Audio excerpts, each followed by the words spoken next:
오늘은 너희 믿음대로 되라라는 제목으로 함께 말씀을 나누고자 합니다. 우리 따라합시다. 너희 믿음대로 되라. 오늘 여러분들의 믿음대로 기도하시고 여러분들의 믿음대로 고백하시는 오늘 귀한 밤이 될 수 있기를 바랍니다. 우리 오늘 신년 말씀 찬양 집회를 통해서 믿음을 새롭게 하기를 소망하면서 말씀 앞에 나아가고 있습니다. 무엇보다 우리가 마태복음 9장 말씀에 나오는 예수님의 치유와 이적 사건을 통해서 이 9장의 말씀은 마태복음 8장부터 이어지는 10가지의 치유 기사를 이적의 기사들을 쭉 설명을 하고 있는데 이어지는 거죠. 근데 차이는 뭐냐면 9장에 나오는 이적 사건은 방해꾼들, 비방자들이 존재한다는 것입니다.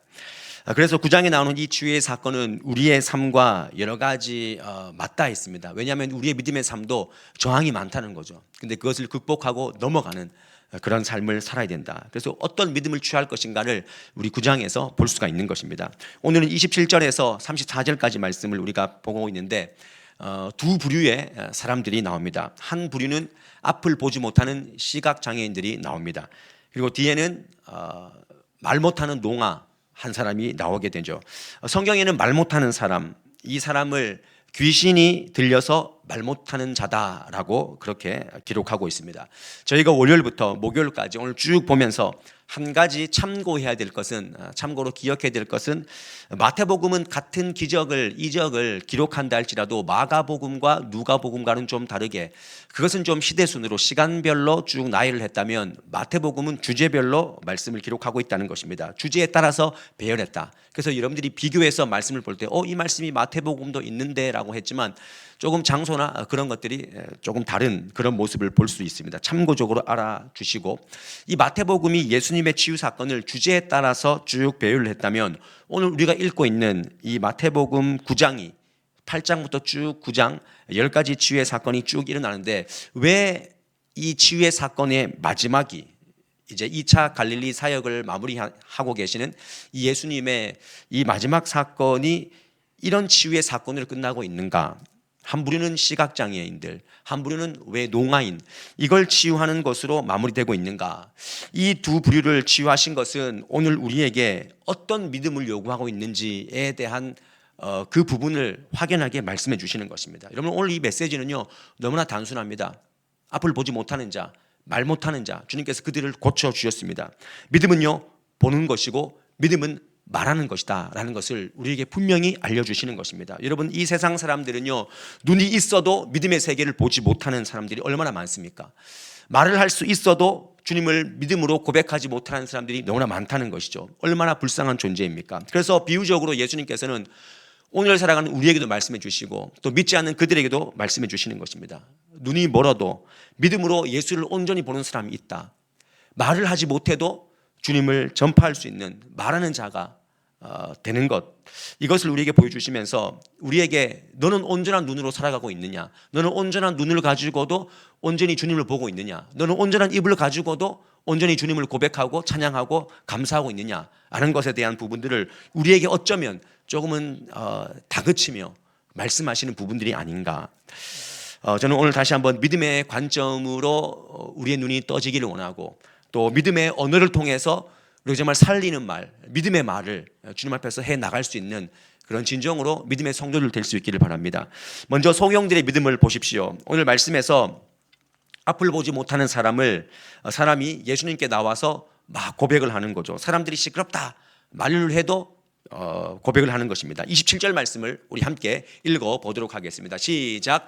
예수께서 거기에서 떠나가실새 두 맹인이 따라오며 소리질러 이르되 다윗의 자손이여 우리를 불쌍히 여기소서 하더니, 두 맹인이 따라오면서 계속 소리 지르는 것입니다.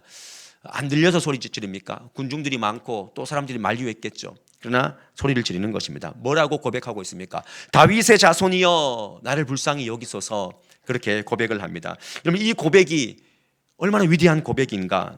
마태복음에서 예수님을 다윗의 자손이여 라고 부르는 첫 고백이 이 소경의 입술에서 나왔다는 것입니다. 그 소경이 예수님을 실제로 봤겠습니까? 형상을 보지 못했습니다. 그러나 그는 온전한 영안이 열려서 주님을 다윗의 자손이다 라고 고백했지 않습니까? 다윗의 자손이라는 이 표현은요, 그리스도를 하나님이 보내신 만왕의 왕입니다 라고 지금 고백하는 것입니다. 이사야서 11장 10절 말씀에 메시아는 반드시 다윗의 후손에서부터 나올 것이다, 이런 예언을 하셨는데, 그렇게 맹인의 고백은요 엄청난 통찰력 그리고 신앙 고백으로 지금 예수님을 고백하고 있는 것입니다. 여러분들, 이 고백이 왜 위대하냐면 당시에 예수님의 걸림돌, 예수님을 힐난했던 그 당시에 종교 지도자들, 서기관들도 그렇고 율법학자들도 그렇고 제사장들도 그렇고, 그들은 구약의 말씀, 이사야서의 말씀을 몰라서 예수님을 그렇게 보지 못하는 것입니까? 그들은 알지만 한낱 예수님을 선지자나 때로는 랍비, 선생님 중에 한 명이라는 그런 부류로 취급했기 때문에 예수님을, 메시아를 온전히 고백하지 못했다라는 것이죠. 그러니 예수님의 모든 행적을 다 신성모독이다. 여러분, 예수님이 왜 십자가에 못 박혀 죽었습니까? 그들을, 예수님을 신성모독죄로 걸어서 무고한 죄로 예수님을 십자가에 못 박은 것이죠. 백성들은 어떻습니까? 수많은 백성들은 자신의 병과 굶주림 그리고 정치적인 메시아로, 야, 저분 정도가 대통령 되면은 되겠다, 우리가 로마의 그런 억압에서 자유할 수 있고 우리 좀 먹는 부분들이 해결될 수 있을 것이다 라고 그렇게 바라본 거죠. 세속적인 메시아로 예수님을 본 것입니다. 그러니 표적에만 관심 있고, 예수님 이적을 베푸시면 막 좋다고 따라다니고, 또 그렇지 않으면 물러서는, 그래서 결국에는 십자가에 내주는 그런 군중들의 모습이 있지 않습니까? 우리 사랑하는 성도님들, 여러분들은 우리를 위해서 이 땅에 오시고, 그리고 천국 복음을 알려주시고, 십자가에 못 박히시고 죽으시고 3일 만에 부활하시고, 부활하신 후에 제자들에게 40일 동안 그의 몸을 보여주시고 승천하시고 다시 오실 예수님을 온전히 고백하고 계십니까? 여러분, 이것이 복음인 것입니다. 제가 방금 읊어드린 그 예수님께서 이 땅에서 행하신 그 모든 것이 복음인 것입니다. 그러면 믿음은 우리에게 오신 메시아를 온전히 인식하고 고백하는 것입니다. 그리고 그 나라를 보는 것입니다. 이 믿음이 너무나 평범하기 때문에, 너무나 많이 들어봤기 때문에 우리는 이 믿음, 이 복음을 잘 드리려고 하지 않습니다.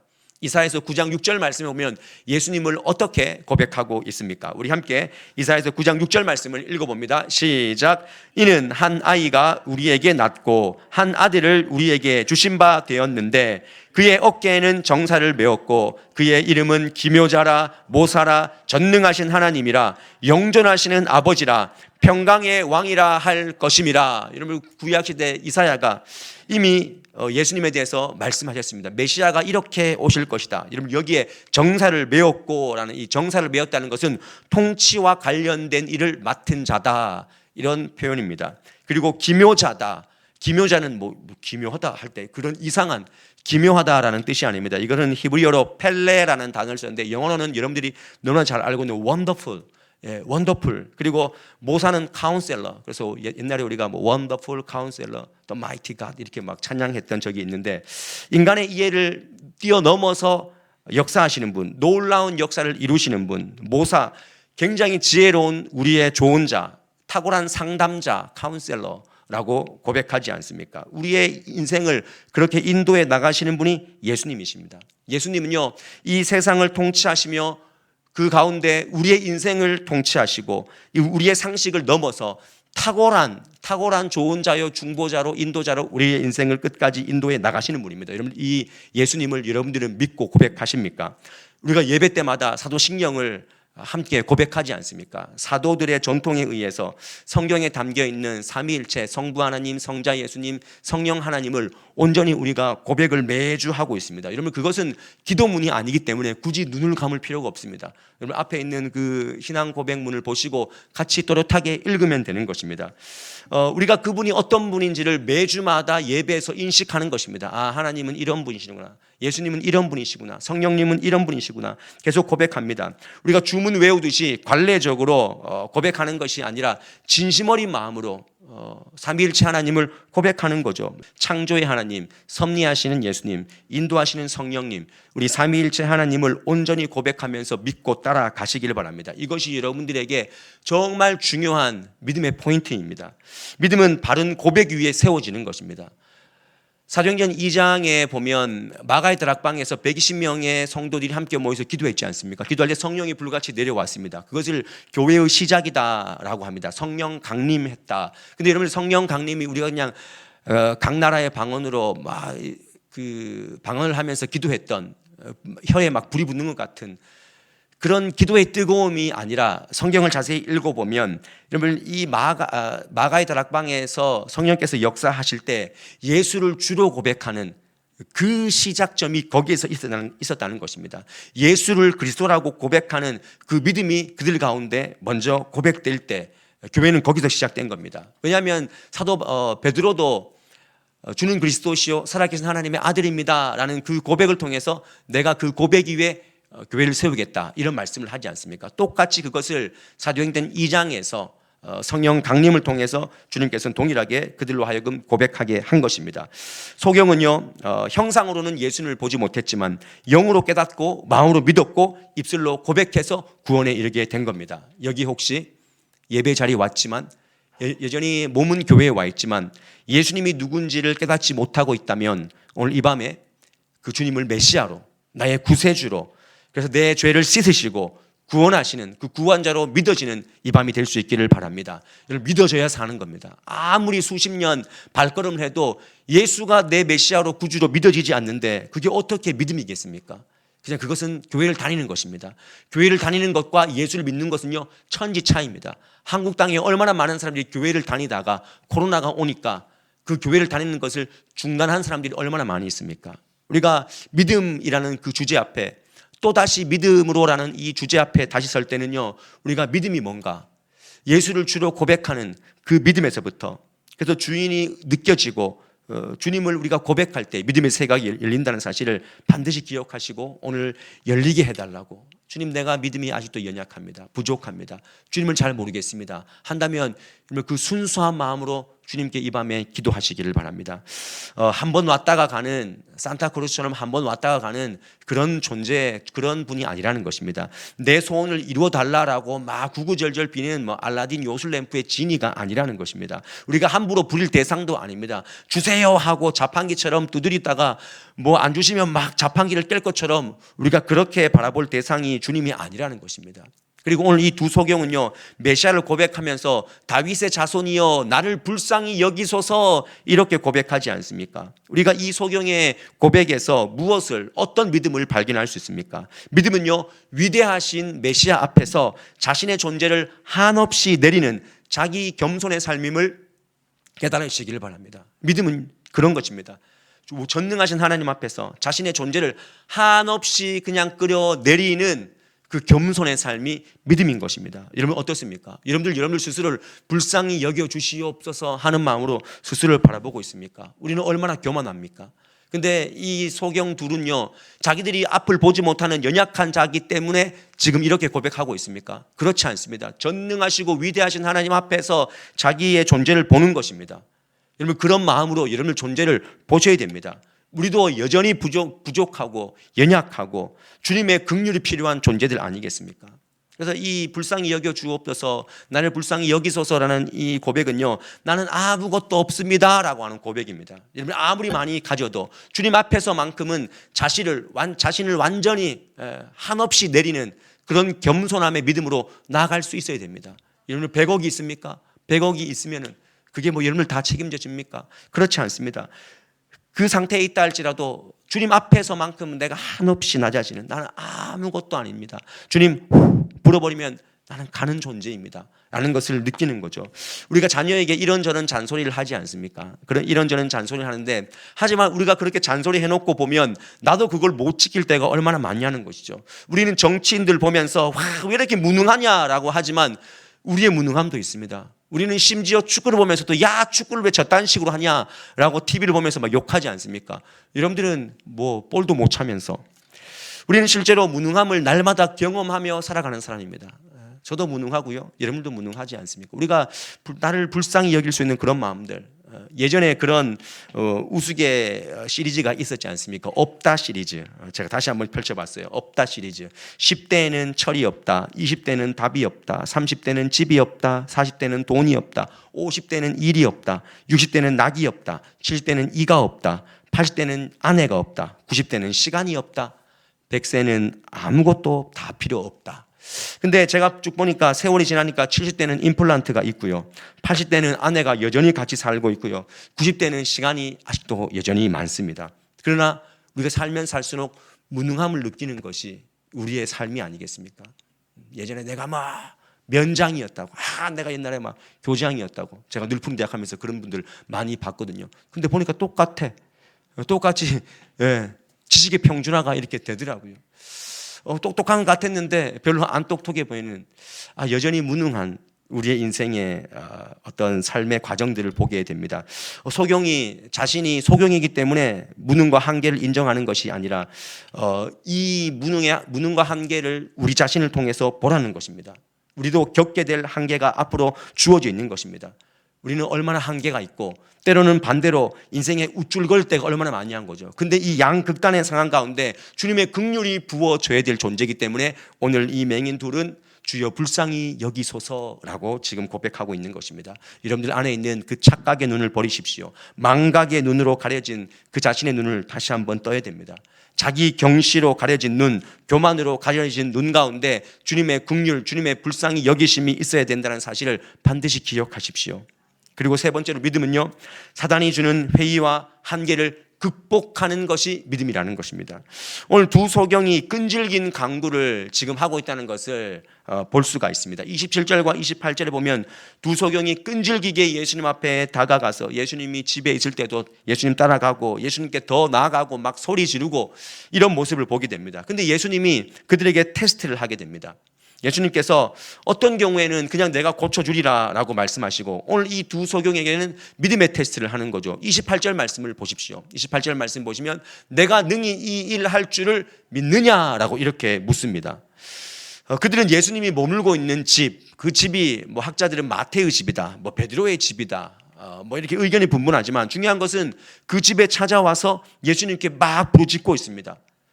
여전히 소경이기 때문에 뭐 앞이 보이지 않습니다. 사람들이 왜 이래 이 사람 왜 이렇게 막 소리 지르고 왜 이렇게 안 보는데 막 다가오는 거야. 질책과 그런 냉대가 있었지만 앞이 보이지 않기 때문에 여러 가지 어려움이 있었지만 주님의 은혜를 얻기 위해서 끈질기게 나아가고 있는 것입니다. 예수님의 치유에는요, 예수님의 능력이 그 치유함에 있어서 가장 중요한 단서가 되겠죠. 또 하나의 또 작은 단서가 필요하다면 그것은 소경들의 믿음이라는 것입니다. 우리 인간의 믿음의 조화가 같이 이루어져야 됩니다. 예수님의 능력은 여전히 계시지만 필요한 것은 누구의 믿음입니까? 내 믿음이 필요한 거예요. 우리는 예수님의 능력이 부어져도 말씀이 부어져도 내가 아멘으로 받지 않으면, 내가 그 주님을 믿고 바라보지 않으면 그 치유가 일어나지 않는다는 것입니다. 내 안에 있는 믿음이 여전히 필요하고 내 안에 믿음이 요구되는 것입니다. 예수님이 아무리 강력한 능력을 가지고 있다고 해도 내가 믿음이 없으면 소용이 없는 것. 결국 지금 이 땅에서 일어나고 있는, 지금도 아프리카 땅에서 뭐 동남아 굉장히 뭐 소수 부족에게서 치유의 신유의 은사가 막 일어나지 않습니까? 여러분 그 믿음이 어떤 믿음입니까? 그들이 정말 단순하고 순수하게 정말 끈질기게 주님 바라보는, 우리는 얼마나 많은 부분 타락했습니까? 예수를 오래 믿은 사람일수록 기도의 그 과정을 많이 주시지 않습니까? 우리 가운데 의심이 많거든요. 이게 될까 과연? 이렇게 한다고 될까? 그러나 그들은 순수하게 믿어버리지 않습니까? 환경과 처지를 보지 말고 순수한 믿음으로 그대로 될 줄 믿습니다. 이루어 주실 줄 믿습니다. 이러한 불안 요소가 그들에는 없었습니다. 과연 될까? 기도한다고 될까?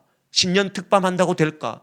우리는 이런 거추장스러운 우리 마음에 의심들이 많이 있습니다. 주님께서는 그걸 시험하십니다. 내가 이 일 할 줄 믿느냐? 오늘도 묻습니다. 야, 4일 동안 집회인데 너 계속 그 기도 똑같은 기도 할 건데 너 그거 일이 일어날 줄 믿느냐라고 할 때 우리는 숨어버리지 않습니까? 안 될 것 같아요. 결국은 안 될 것 같아요. 그렇게 뭐 신방을 해가지고 찬양하고 막 침을 튀기게 기도를 하고 말씀을 봐도 차 마실 때쯤 돼가지고는 목사님 그거는 우리 아들은 안 되겠지요, 이렇게 말씀하시는 그 권사님의 입술을 통해서 저는 좌절할 수밖에 없었습니다. 우리의 믿음이 그렇지 않습니까? 심지어 목사인 저도 올 한 해 그렇게 될까 하는 그런 믿음이 있습니다. 오늘도 제가 신년 할애, 경안노회 신년 할애 저는 안 가도 되는 줄 알았는데 시찰 임원이니까 꼭 가야 된대. 그걸 부랴부랴 아침에 갔다 왔습니다. 제가 악수하시는 모든 분들이 저한테 똑같이 고백합니다. 뭐라고 하면 아이고 그 교회는 재밌고 잘 된다면서요. 제가 다 인사, 그 교회는 잘 되거든요. 제가 뭐라고 얘기합니까? 그 마음, 그 얘기를 그 수십 명한테 들을 때 제가 아멘 됩니다 해야 되는데 한 10명쯤 넘어가면 제 마음에 의심이 생기는 거죠. 야, 이거 안 되면 어떡하지? 그걸 뭐를 지금 보고 있냐면 내 자신 안에 일어날 그 실망감, 야 과연 될까? 저렇게 얘기하는데 나는 과연 될까? 그 작은 의심의 마음들이 내 속에 있는 거예요. 그러나 오늘 다시 한번 우리가 선포합니다. 너희 믿음대로 되라라고 말씀하십니다. 그 시험을 이겨야 됩니다. 그 믿음의 테스트를 이겨야 됩니다. 올 한 해 우리 교회는 여러분의 가정을, 여러분의 개인은 잘 될 줄 믿습니다. 신념이 아니라는 것입니다. 주님께서 오늘 우리에게 야 나를 믿고 나를 고백하고 내 인생의 구주가 주님이라면 네 인생은 잘 되는 길로 갈 수밖에 없어. 그 방향으로 갈 수밖에 없어. 올 한 해 이 믿음이 저와 여러분들의 믿음이 될 줄 믿습니다. 마지막으로 믿음은요, 우리가 빛의 영역 안에 있음을 아는 것입니다. 오늘 32절에서 33절 말씀에 말 못하는 사람의 치유 사건을 자세히 들여다보십시오. 오늘 이 사건은요 희한합니다. 독보적입니다. 32절에 보면 그들이 나갈 때에 귀신 들려 말 못하는 사람을 예수께 데려오니 그랬습니다. 데려오니. 근데 데려왔는데 뭐 예수님이 다른 것도 안 했습니다. 안 했는데 33절 말씀을 보십시오. 33절 말씀 함께 읽어보겠습니다. 시작. 귀신이 쫓겨나고 말 못하는 사람이 말하거늘 우리가 놀랍게 여겨 이르되 이스라엘 가운데서 이런 일을 본 적이 없다 하되. 여러분 예수님이 지금 뭘 했습니까? 아무것도 안 했습니다. 뭐 만지거나 네 믿음대로 되라 이런 얘기를 한마디도 한 적 없습니다. 그냥 귀신 들려 말 못하는 사람을 예수께 데려오니 귀신이 쫓겨났다 그랬습니다. 말 못하는 사람이 그냥 말했습니다. 귀신이 쫓겨나고 말했다. 그래서 사람들이 놀랐다. 이 말뿐입니다. 여러분 이 치유의 기적에서 예수님께서 따로 특별히 물으시거나 어떤 행위를 한 것이 없이 예수께 왔을 때 말 못하는 그 사람이 귀신에 의해서 말을 못하게 되었는데 그냥 그 귀신이 떠나가게 된 것입니다. 여러분 이 사실을 잘 깊이 보십시오. 예수님이 계시는 영역에 오자 귀신이 떠나가는 역사가 일어난 것입니다. 여러분 귀신은요 예수님 앞에 설 수가 없습니다. 예수님의 영역에 공존할 수가 없습니다. 예수님은 실제로 제자들에게 귀신을 제어하고 제압할 권능을 주시고 세상으로 보냈습니다. 그 말씀이 제 말씀이 아니라 이제 예수님 이제 2차 사역 마치고 다음 사역을 제자들과 함께 할 때 마태복음 10장 1절 말씀에 이런 말씀이 있습니다. 우리 함께 읽습니다. 시작. 예수께서 그의 12제자를 부르사 더러운 귀신을 쫓아내며 모든 병과 모든 약한 것을 고치는 권능을 주시니라. 우리가 그 권능을 부여받은 사람들인 줄 믿으시길 바랍니다. 믿음은 진리의 빛 되신 예수님의 영역 안에 있음을 내가 믿는 것입니다. 여러분들은 예수님의 영역 안에 있는 것입니다. 그 권능의 힘으로 사는 것입니다. 여러분들이 계시는 곳마다 가는 곳마다 진리의 영역, 빛의 영역이 있기 때문에 귀신이 얼씬을 못하는 것입니다. 에베소서 5장 8절 말씀에 너희가 전에는 어둠이더니 이제는 빛이다. 주 안에서 빛이다 라고 말씀합니다. 예수를 온전히 고백하십니까? 그 믿음이 있습니까? 그러면 세상에 그 오만 그 잡것들이요 올 수가 없어요. 손 없는 날 이사한다고 여러분들 이사가 안 되는 게 아닙니다. 여러분들 빨간 글씨로 이름을 쓴다고 해서 재수가 없어지는 게 아니라니까요. 4층에 살아도 죽을 사자가 될 수가 없습니다. 우리는 제사 음식을 누가 줬는데 친척이 줬는데 내가 그거 먹고 부정 타지 않는다는 겁니다. 우리는 빛의 영역이 있고 진리의 영역이 있는 것입니다. 원수와 마귀는요 십자가 보혈 아래에 있는 우리를 절대로 넘어뜨릴 수 없고 쓰러뜨릴 수도 없고 오히려 그 어둠이 물러가는 줄 믿으시길 바랍니다. 그래서 어제 말씀에 보면 혈루증 앓는 여인이 하엘라는 여인이 그게 율법적으로는 부정하지 않습니까? 부정한 사람이 정한 예수님을 만지면 부정한 사람이 정한 사람 만났기 때문에 정한 사람이 부정해져야 됩니다. 그래서 정결례를 예수님이 거쳐야 됩니다. 근데 반대로 어떻게 됐습니까? 부정한 사람이 정하신 예수님을 만지니까 그 부정한 몸이 정해져 버리지 않습니까? 이것이 복음의 원리입니다. 이것이 복음의 법칙입니다. 예수님이 하시는 기적이 귀신의 힘을 빌려서 한다라고 그 사람들은 바리새인들은 말하지 않습니까? 그들은 예수님이 귀신 위에 계시는 분임을 귀신을 멸하시는 분임을 전혀 모르는 것입니다. 여러분 아셔야 됩니다. 오늘 다시 한번 여러분들이 가지고 있는 부정탄다라고 생각하는 것들 여러분 부정을 탈 수가 없습니다. 우리는 그 정함으로 우리에게 있는 그 정함으로 우리에게 다가오는 그 부정을 이겨나가는 그런 권능이 있는 권세가 있는 자들임을 다시 한번 확신하시기를 바랍니다. 예수님을 믿는 그 믿음은요 귀신을 믿는 것처럼 살지 않습니다. 우리가 굉장히 안타까운 것이 뭐냐면 한국 땅에 이 조선 땅에 기독교가 들어왔을 때, 140년 전에 기독교가 들어왔을 때 우리 기독교가 묘하게 변질되지 않습니까? 유교적 기독교, 불교적 기독교, 샤머니즘적 기독교로 변질되었습니다. 여러분, 오늘 이 밤에 여러분들에게 하나님께서 2026년도에 뭘 도전하십니까? 네 안에 있는 버려져야 되고 던져져야 되고 불태워 버려야 될 그런 우상단지들, 혼합된 미신 종교들, 행위들, 그리고 제사 문화들, 그거 다 파해야 된다. 네가 할 수 있다. 네가 빛의 자녀 아니냐라고 우리에게 도전하시는 것입니다. 결국 예수님은요, 어떤 분인가? 우리가 쭉 9장의 치유의 사건을 쭉 보면서 예수님은 어떤 분인가? 결론은 그거 아니겠습니까? 누가 진짜 영적인 맹인인가? 누가 진짜 말하지 못하는 농아인인가? 영적으로 봐라. 예수를 몇십 년 믿는다고 하고 교회를 열심히 다니고 있지만, 눈은 뜨고 있지만 영적 맹인이 얼마나 많냐? 말은 한다고 하지만 예수님 앞에 한 번도 고백해 보지 못하고 온전한 죄를 회개하지도 못하고 그런 감사를 고백하지 못하는 신앙인들이 얼마나 많냐라고 우리에게 요구하십니다. 그리고 오늘 이런 처절한 사람들, 당시에 맹인들과 그 말 못하는 사람들은 얼마나 낮은 부류의 사람들, 많은 사람에게 끼지도 못하는 그런 사람들이었지만 주님께서는 네 믿음대로 될지어다, 너희 믿음대로 되라 라고 선포하시지 않습니까? 이들의 믿음이 취했던, 이들이 취했던 그 믿음을 우리가 다시 한번 겸손한 마음으로, 겸허한 마음으로 받아들이시고, 오늘 버릴 거는 과감하게 버리시고 새로운 밝은 빛으로 여러분들을 향하여 달려가시는 저와 여러분의 삶이 될 수 있기를 주님의 이름으로 간절히 축원드립니다. 우리 이 시간 함께 찬양합시다. 찬양할 때 저는 오늘 이 찬양을요, 여러분과 함께 나누기를 원합니다.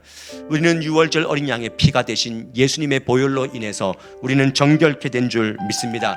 사단의 어떠한 공격이 온다 해도 여러분들 가정과 여러분들 개인은요, 무너지지 않습니다. 우리가 겁먹어서 스스로 넘어져서 그렇지 우리는 절대 넘어질 수가 없습니다. 그런 믿음을 가지고 오늘 이 찬양을 하실 때 선포하시고 고백하시고 믿음으로 다시 한번 일어서시기를 바랍니다. 우리 함께 시간 찬양합시다.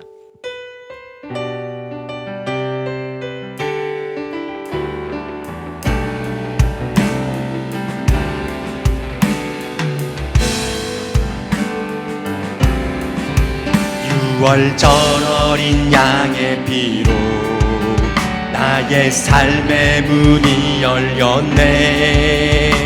저 어둠의 권세는 힘이 없네.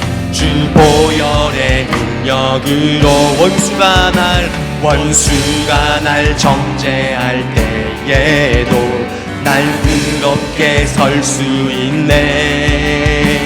난 더 이상 정죄함 없네. 난 주 보혈 아래 있네. 난 주 보혈 아래 있네. 그 피로 내 죄 사했네. 하나님의 긍휼 날 거룩해 하시었네. 난 주 보혈 아래 있네. 나 원수의 어떠한 공격에도 더 이상 넘어지지 않네. 난 주 보혈 아래. 다시 한번 고백합시다. 유월절 어린 양의 피로 나의 삶의 문이 열렸네. 저 어둠의 권세는 힘이 없네. 주 보혈의 능력으로 원수가 날 정죄할 때에도 난 의롭게 설 수 있네. 난 더 이상 정죄함 없네. 난 주 보혈 아래 있네. 난 주 보혈 아래 있네. 그 피로 내 죄 사했네. 하나님의 긍휼 날 거룩해 하시었네. 난 주 보혈 아래 있네. 난 원수의 어떠한 공격에도 더 이상 넘어지지 않네. 난 주 보혈 아래 난 주 보혈 아래 난 주보혈 아래인데 아멘. 그 피로 내 죄 사했네.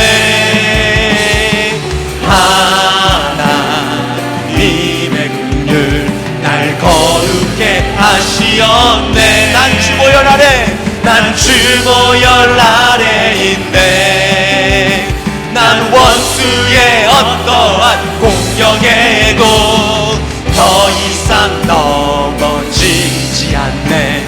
난 주보혈 아래인데. 우리 한 찬양 더 했으면 좋겠어요. 세상의 유혹이 우리 삶 가운데 몰려올 때 내 힘으로 그것을 이길 수 없지만 주님께 그 모든 인생의 전쟁을 맡기면서 주님 해결하여 주시옵소서. 그 전쟁이 내게 속한 것이 아니라 주님께 속겠습니다 하는 마음으로 우리 함께 입을 열어서 고백하기를 원합니다.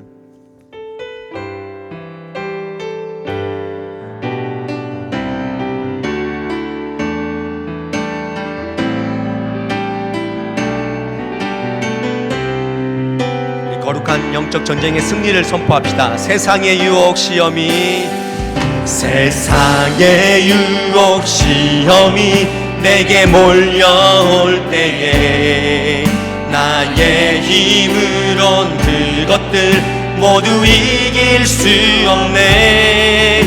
거대한 폭풍 가운데 위축된 나의 영혼 어찌할 바를 몰라 헤매이고 있을 때 주를 찬양, 손을 들고 찬양. 전쟁은 나에게 속한 것 아니니 주를 찬양, 손을 들고 찬양. 전쟁은 하나님께 속한 것이니. 2절로 고백합시다. 거짓과 속임수로 가득 찬 세상에서 어디로 갈지 몰라 머뭇거리고 있네. 공중의 권세 잡은 자 지금도 우리들은 실패와 절망으로 넘어뜨리려 하네. 그때 주님을 선포하며 주를 찬양, 주를 찬양, 손을 들고 찬양. 전쟁은 나에게 속한 것 아니니 주를 찬양, 주를 찬양,